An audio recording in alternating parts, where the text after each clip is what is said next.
রাজনৈতিক অর্থনীতির অব্যবস্থাপনার লৌহ ত্রিভুজে আটকা পড়েছে দেশ, যা থেকে শিগগির উত্তরণ না হলে অর্থনৈতিক অবিচার আরও বাড়বে। সিপিডির আলোচনায় এসব বলেছেন জ্যেষ্ঠ অর্থনীতিবিদরা। চলমান সংকট নিয়ে তারা বলেন, দীর্ঘমেয়াদে সমস্যাগুলোকে চিহ্নিত ও সমাধান না করায় তৈরি হয়েছে এমন পরিস্থিতি। আর ব্যবসার সার্বিক পরিবেশ ভালো নেই বলে মনে করছে এফবিসিসিআই। সাধারণত সামষ্টিক অর্থনীতির স্বাস্থ্য মাপা হয় যেসব সূচকে, তার বেশিরভাগই এখন আগের চেয়ে ঝুঁকিতে। আমদানির রেকর্ড ব্যয় চাপে ফেলেছে বিদেশি মুদ্রার মজুদ, আর চড়া দরের পণ্য বাড়িয়ে দিচ্ছে মূল্যস্ফীতি। ফলে প্রান্তিক থেকে শুরু করে প্রায় সব শ্রেণীর মানুষই এখন বেঁচে থাকার লড়াইয়ে। এমন অবস্থা থেকে উত্তরণের সমাধান খুঁজতে ব্যবসায়ী ও জ্যেষ্ঠ অর্থনীতিবিদদের নিয়ে আলোচনায় গবেষণা সংস্থা সিপিডি। এই চ্যালেঞ্জগুলো আমাদেরকে সাহসিকতার সাথে মোকাবেলা করতে লাগবে। বলা হয়, সংকট সামাল দিতে সাময়িক পদক্ষেপ এলেও আমলে নেওয়া হয়নি মূল সমস্যা। আর্থিক খাতকে সবচেয়ে দুরবস্থার উল্লেখ করে বক্তারা বলেন, কেন্দ্রীয় ব্যাংকের সিদ্ধান্ত নেওয়ার ক্ষেত্রে ঘাটতি রয়েছে সুশাসনের। ডিসিশনগুলো যে সেন্ট্রাল ব্যাংক নেয় সেটাকে influence by some vested group. নতুবা কি করে দেখেন একটা হোটেলে গিয়ে একটা সিআরআর সিপিআর এগুলো দেয়, তো এটার ভেতরে যে সমস্ত ব্যবসা বাণিজ্য চালিত, এইটাই যদি গন্ডগোল হয়, এখানে যদি মিসম্যানেজমেন্ট হয়, কারাপশন হয়, নন কমপ্লায়েন্স অফ নর্মস যদি হয়, তো এটা কিভাবে আপনি ঠিক হবে? আন্ডার ইনভয়েসিং বা আমদানি যেটা ওভার ইনভয়েসিং, এটার বিরুদ্ধে একেবারে শূন্য সহিষ্ণুতা এটা করতে হবে। এটার মাধ্যমে আমরা একটা বড় অঙ্কের কিন্তু আমরা সেভিংসটা করতে পারবো। বিদ্যুৎ জ্বালানি খাত নিয়ে বলা হয়, 3 থেকে 5 বছরের কথা বলে 15 বছর পর্যন্ত বাড়ানো হয়েছে তেল ভিত্তিক কেন্দ্রের মেয়াদ, যা উৎপাদন ব্যয় বাড়িয়েছে কয়েক গুণ। অন্যদিকে চাপ বাড়িয়েছে জ্বালানি খাতের আমদানি নির্ভরতা। এই সময় এফবিসিসিআই প্রতিনিধি বলেন, লোডশেডিংয়ে বেড়েছে পণ্যের উৎপাদন খরচ, যা পিছিয়ে দিচ্ছে প্রতিযোগিতা থেকে। প্রবলেমটা হয়ে গেছে আজকে 12 বছর পরেও আমাদের 3,500 মেগাওয়াট সামারে এই তেলভিত্তিক বিদ্যুৎ 24 ঘন্টা চলছে। আমাদের উৎপাদন ক্ষমতা কিন্তু বেড়ে যাচ্ছে, এবং উৎপাদন ক্ষমতা বেড়ে যাওয়ার কারণে আমি যে ক্রয়াদেশটি পেয়েছি এবং সেটি আমরা তার চেয়ে বেশি খরচ পড়ছে, এর ফলে একটা নেতিবাচক প্রভাব পড়বে। বক্তারা বলেন, সার্বিক সমস্যার মূলে রয়েছে জবাবদিহিতার ঘাটতি। এছাড়া প্রকল্প নির্মাণ কেন্দ্রিক উন্নয়ন ভাবনাও বড় কারণ। একমাত্রিক উন্নয়ন দর্শন, দ্বিতীয় হচ্ছে conflict of interest driven economic governance, সামষ্টিক ভারসাম্যহীনতার যে চঞ্চল আলোচনার সাথে এই লৌহ ত্রিভুজ ভাঙার আলোচনাটাও জোরালোভাবে সামনে আনতে হবে। সিপিডির হিসাবে বর্তমানে 4.5 মাসের আমদানি ব্যয় মেটানোর মতো ডলারের মজুদ রয়েছে কেন্দ্রীয় ব্যাংকে। ইকবাল আহসান, চ্যানেল 24, ঢাকা। ডক্টর ইউনূসের বলয় থেকে বের হয়ে এসেছে গ্রামীণ ব্যাংক। এখন আগের চেয়ে সব সূচকে ব্যাংকটির অবস্থান ভালো, এমনটা জানিয়েছেন পরিচালনা পর্ষদের চেয়ারম্যান অধ্যাপক ডক্টর AKM সাইফুল মজিদ। সংবাদ সম্মেলনে তিনি বলেন, 2011 সালের পর থেকে গ্রামীণ ব্যাংকের সাথে ডক্টর ইউনূসের সম্পর্ক নেই। ক্ষুদ্র ঋণের মাধ্যমে দারিদ্র্য বিমোচনের জন্য 2006 সালে শান্তিতে নোবেল পুরস্কার পায় গ্রামীণ ব্যাংক ও তার প্রতিষ্ঠাতা ডক্টর মোহাম্মদ ইউনূস। আইনি বাধ্যবাধকতার কারণে 2011 সালের পর থেকে এখন ব্যাংকটির কোনো পদে নেই এই নোবেল বিজয়ী। তবে এই সময় ডক্টর ইউনূস ও ব্যাংকটির পরিচালনা সংক্রান্ত নানা বিষয় নিয়ে কম খোলা হচ্ছে না জল। ব্যাংকটির হাল হকিকত জানাতে 1 দশক পর সংবাদ সম্মেলন করল পরিচালনা পর্ষদ। এতে চেয়ারম্যান দাবি করেন, ডক্টর ইউনূসের বলয় থেকে বেরিয়ে এসেছে গ্রামীণ ব্যাংক যে কোনো সুযোগে আগের চেয়ে এখন ভালো অবস্থানে। এরকম একটা কথাবার্তা হচ্ছে খুব প্রচণ্ডভাবে, যে প্রফেসর ইউনূস ছাড়া গ্রামীণ ব্যাংক চলবে না আর কি। এটা প্রতিষ্ঠান তো একজনের নয়, এটা প্রতিষ্ঠান হচ্ছে একটা কালেকটিভ অফ পার্সনস আর কি, একটা টিম। গ্রামীণের ইতিহাসে আশ্চর্যজনকভাবে খুব বিশ্বাসযোগ্য নয়, অনেকে বিশ্বাস করতে চায় না, কিন্তু আমরা এটা সত্যি কথা, খুব বড় সত্যি কথা, যে আমরা 2020 সালে গ্রামীণের ইতিহাসে সর্বোচ্চ মুনাফা করেছি, 488 কোটি টাকা। করোনার মধ্যেও 2020 সালে সর্বোচ্চ প্রায় 500 কোটি টাকা মুনাফা করেছে ব্যাংকটি। জানিয়ে ব্যবস্থাপনা পরিচালক বলেন, গ্রামীণ ব্যাংকের সদস্য সংখ্যা এখন 1 কোটি। সদস্য মারা গেলে পুরা ঋণ মাপ, স্বামী মারা গেলে তার পুরা ঋণ মাপ, কারণ তাদের বিমা করা আছে। তারপরে কোনো সদস্য বা তার কোনো দূরত্বীয় যদি কেউ মারা যায় তাতেও তার ওই সপ্তাহে তার কিস্তি দূরত্বের মধ্যে থাকে, তার নিকট থেকে কিস্তি আদায়যোগ্য বলে বিবেচিত না। অতএব গ্রামীণ ব্যাংক সম্পর্কে যে খবরগুলো এটা সঠিক না। সংবাদ সম্মেলনে আরও জানানো হয়, ক্ষুদ্র ঋণের পাশাপাশি ভিক্ষুকদের ভিক্ষাবৃত্তি থেকে বের করে স্বাবলম্বী করতে উদ্যোগ নিয়েছে গ্রামীণ ব্যাংক। এখন থেকে দেশ জুড়ে বনায়ন কর্মসূচি চালাবে প্রতিষ্ঠানটি। শফিকুল ইসলাম সবুজ, চ্যানেল 24, ঢাকা। যুক্তরাষ্ট্র থেকে ঢাকায় পৌঁছেছে জাতীয় সংসদের ডেপুটি স্পিকার বীর মুক্তিযোদ্ধা অ্যাডভোকেট ফজলে রাব্বি মিয়ার মরদেহ। নেওয়া হয়েছে জাতীয় ঈদগাহে। সেখানে সকাল 10:30 হবে জানাজা। পরে মরদেহ নেওয়া হবে গাইবান্ধার সাঘাটায়। সেখানে ভরতখালী উচ্চ বিদ্যালয় মাঠে আরেক দফা জানাজা হবে বেলা 3টায়। শুক্রবার যুক্তরাষ্ট্রের একটি হাসপাতালে চিকিৎসাধীন অবস্থায় মারা যান অ্যাডভোকেট ফজলে রাব্বি মিয়া। মুক্তিযুদ্ধে 11 নম্বর সেক্টরে এই যোদ্ধার জন্ম। 1946 সালে গাইবান্ধার সাঘাটার বটিয়া গ্রামে। 2018 সালে গাইবান্ধা 5 ফুলছড়ি সাঘাটা আসন থেকে 7মবারের মতো সংসদ সদস্য নির্বাচিত হন তিনি।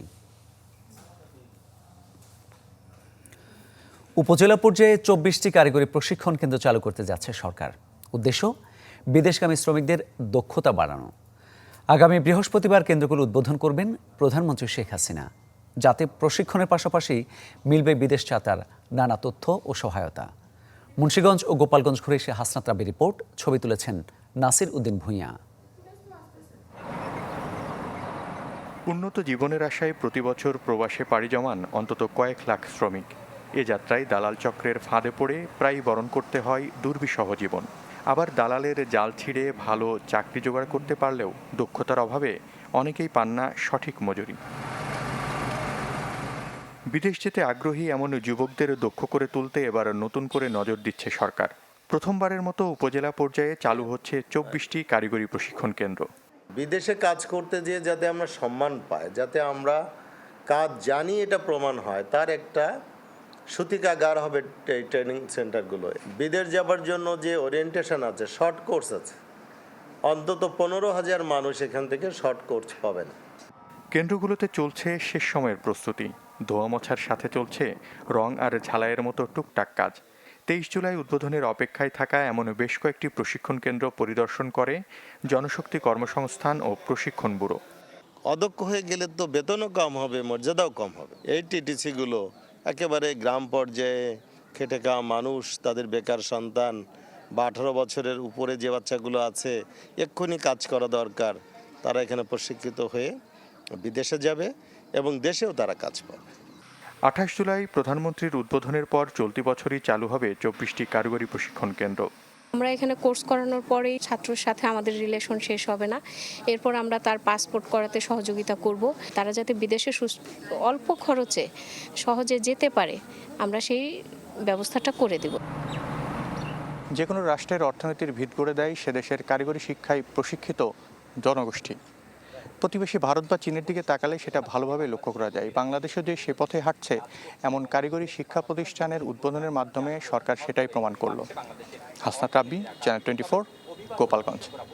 ছাত্রীকে যৌন নিপীড়নের ঘটনায় 2 শিক্ষার্থীকে আজীবন বহিষ্কার করেছে চট্টগ্রাম বিশ্ববিদ্যালয়। তবে এই সিদ্ধান্তের ত্রুটির সুযোগ নিতে পারে অভিযুক্তরা। তৈরি হয়েছে এমন শঙ্কা, কেননা শাস্তির আগে তাদের কারণ দর্শানোর নোটিশই দেয়নি কর্তৃপক্ষ। শিক্ষার্থীদের দাবি, অভিযুক্তরা আইনের ফাঁক ফোকরের সুযোগ নিলে তার দায় বিশ্ববিদ্যালয় কর্তৃপক্ষের। এক ছাত্রীকে যৌন নিপীড়নে জড়িত থাকার অভিযোগে গ্রেপ্তারের পর গেল শনিবার জরুরি বৈঠকে 2 শিক্ষার্থীকে আজীবন বহিষ্কার করে চট্টগ্রাম বিশ্ববিদ্যালয় কর্তৃপক্ষ। এছাড়া জড়িতদের ক্যাম্পাসে প্রবেশে দেওয়া হয় আজীবন নিষেধাজ্ঞা। তবে এরই মধ্যে 2 শিক্ষার্থীর বিরুদ্ধে নেওয়া সিদ্ধান্তের বৈধতা নিয়ে প্রশ্ন উঠেছে। কারণ দর্শানোর নোটিশ ছাড়া তাদের এই শাস্তি দেয় পরবর্তীতে আইনের ফাঁক ফোকরে সুযোগ নিতে পারে অভিযুক্তরা, এমন আশঙ্কা আইনবিদদের। কেননা এর আগেও এমন সুযোগ নিয়েছে কেউ। আত্মপক্ষ সমর্থনের সুযোগ না দিয়ে কাউকে কোনোরূপ শাস্তি দেওয়া যায় না। এখানে যেটি ঘটেছে, এরা এখনো পুলিশ কাস্টডিতে আছে, র্যাবের কাস্টডিতে আছে, তাদেরকে আত্মপক্ষ সমর্থনের সুযোগ বিশ্ববিদ্যালয় দেয় নাই, এটি সত্য। আগে ঘোষণা দিয়ে দিয়েছে তাদেরকে বহিষ্কার করা হবে। এই সুযোগটা তারা গ্রহণ করবে, যে আইনগত ফাঁক ফোকরটা রয়ে গেল, এটা গ্রহণ করার চেষ্টা করবে বলে আমার ধারণা। আন্দোলনের শুরু থেকেই শিক্ষার্থীদের দাবি ছিল অভিযুক্তদের কঠিন শাস্তি।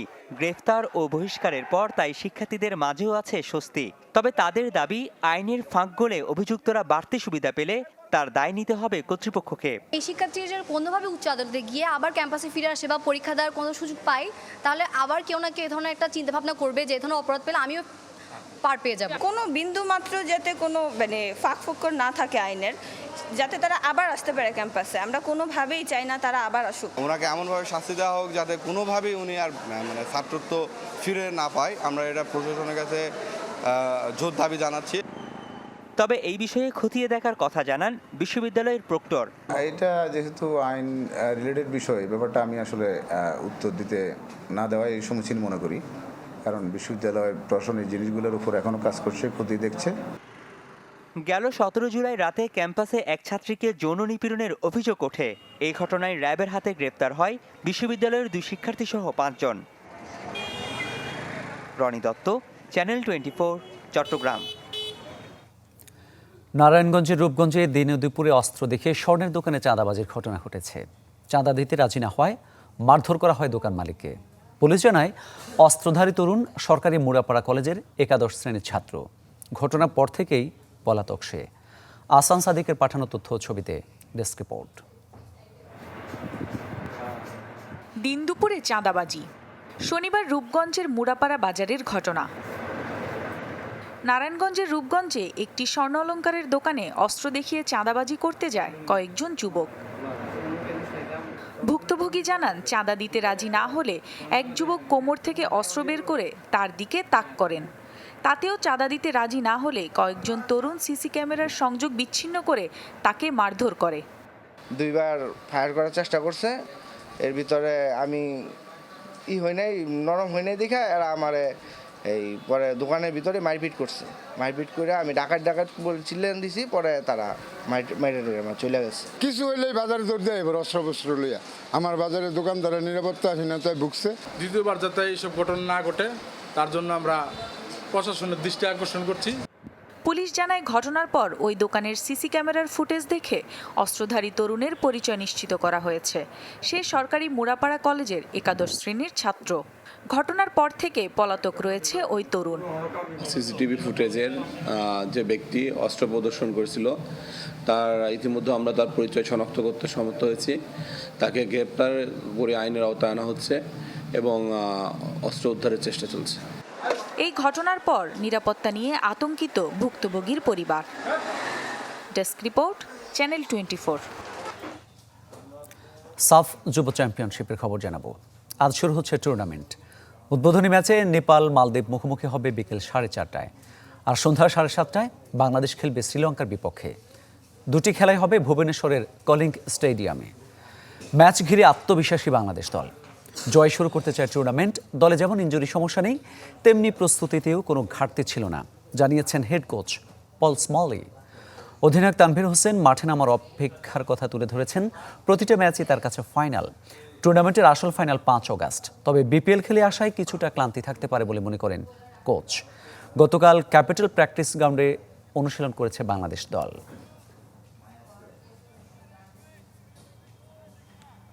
চুক্তি ভেঙে ইউক্রেনের ওডেসা বন্দরে হামলার দায় স্বীকার করল রাশিয়া। প্রথমে অস্বীকার করলেও রোববার দেশটির পররাষ্ট্র মন্ত্রণালয় থেকে বলা হয়, বেসামরিক অবকাঠামোতে নয়, বরং হামলা চালানো হয়েছে বন্দরের সামরিক নৌযানের উপর। পাশাপাশি যুক্তরাষ্ট্রের অস্ত্রের গুদামেও আঘাত করার কথা জানিয়েছে মস্কো। তবে হামলার আশঙ্কার মধ্যেই শস্য রপ্তানি কার্যক্রম শুরু করেছে ইউক্রেন। রাশিয়ার পররাষ্ট্রমন্ত্রী সের্গেই ল্যাভরভ জানান, শস্য পরিবহনের নাম করে বিদেশি অস্ত্র ইউক্রেনে পৌঁছাতে পারে, তাই প্রতিটি জাহাজে তল্লাশি চালাবে রুশ সেনারা। এদিকে দেশটির প্রেসিডেন্ট ভলোদিমির জেলেনস্কি জানান, খেরসন পুনর্দখল করতে অঞ্চলটিতে ধাপে ধাপে সেনা মোতায়েন করবে কিয়েভ।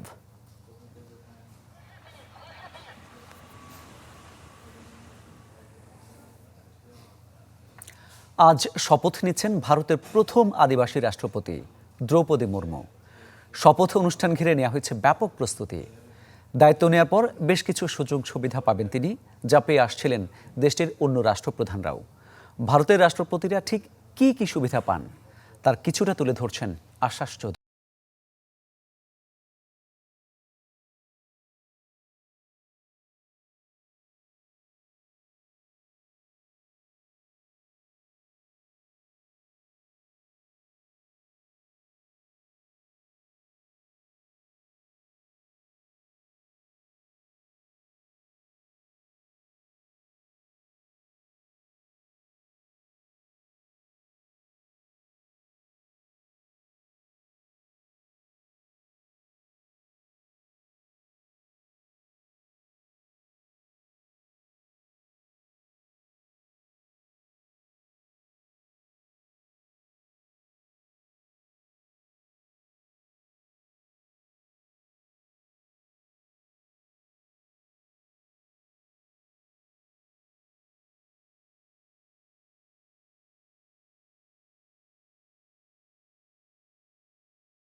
এই ছিল সকাল 10টার খবরে। বিশ্বের যে কোনো প্রান্ত থেকে সবশেষ খবর জানতে ভিজিট করুন আমাদের ফেসবুক পেজ, ইউটিউব চ্যানেল ও ওয়েবসাইটে।